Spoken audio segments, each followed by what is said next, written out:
আসসালামু আলাইকুম। আজকে আমি আপনাদের সাথে ছোট চিংড়ি বা গুঁড়া চিংড়ি শুটকির বড়া রেসিপিটি শেয়ার করব। হাতের কাছে যদি আপনারা ছোট চিংড়ি মাছ না পান তাহলে গুঁড়া চিংড়ি শুটকি দিয়েও বড়া তৈরি করে নিতে পারেন। আশা করছি ভালো লাগবে, খেতেও খুব মজা লাগবে।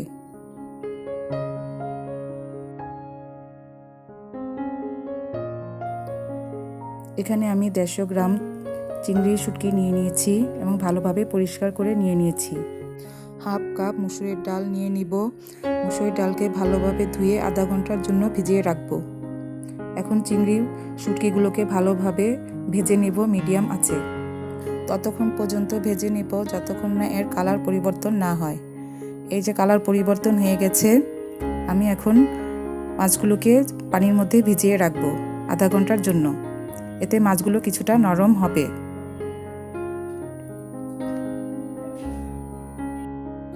আধা ঘন্টা পর আমি চিংড়ি শুটকি মাছ ও মুসুরের ডাল ভালোভাবে মিহি করে বেটে নিয়েছি।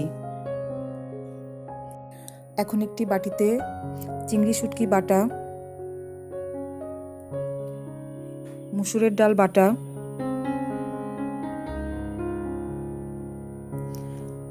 হাফ কাপ পেঁয়াজ কুচি, হাফ কাপ ধনেপাতা কুচি, 2 চামচ মরিচ কুচি, 1 চামচ রসুন বাটা, 1 চামচ আদা বাটা, 1 চামচ হলুদের গুঁড়া, 1 চামচ মরিচের গুঁড়া, 1 চামচ জিরার গুঁড়া, 1 চামচ ধনে গুঁড়া, 1 টেবিল চামচ চালের গুঁড়া, 1 টেবিল চামচ ময়দা ও পরিমাণ মতো লবণ দিয়ে দিব এবং ভালোভাবে আমি মাখিয়ে নিব।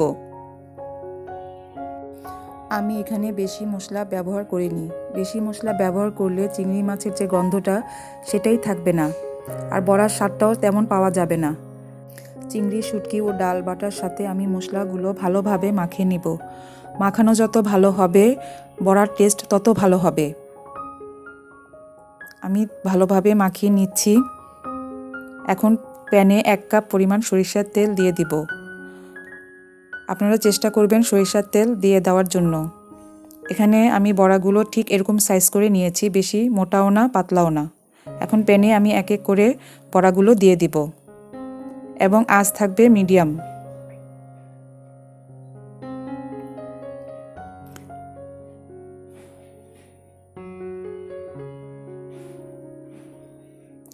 মিডিয়াম আঁচে আমি 5 মিনিট এক পাশ ভালোভাবে ভেজে নিব।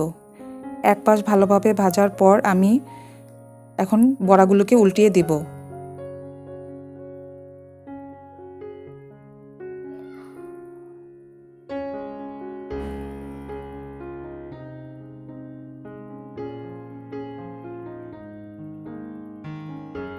উল্টানোর পর অপর পাশ আমি 5 মিনিট ভালোভাবে ভেজে নেব।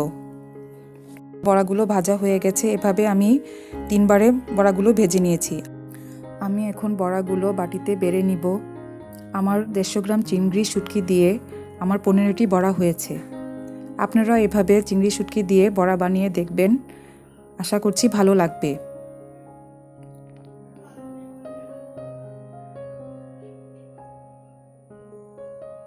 এই যে দেখুন আমার বড়া কত নরম এবং ক্রিস্পি হয়েছে এবং খেতেও খুব মজা হয়েছে। আপনারাও বাড়িতে বানিয়ে দেখবেন। আজকে যদি আমার ভিডিওটি ভালো লেগে থাকে তাহলে লাইক, কমেন্ট ও শেয়ার করে দিবেন। আল্লাহ হাফেজ।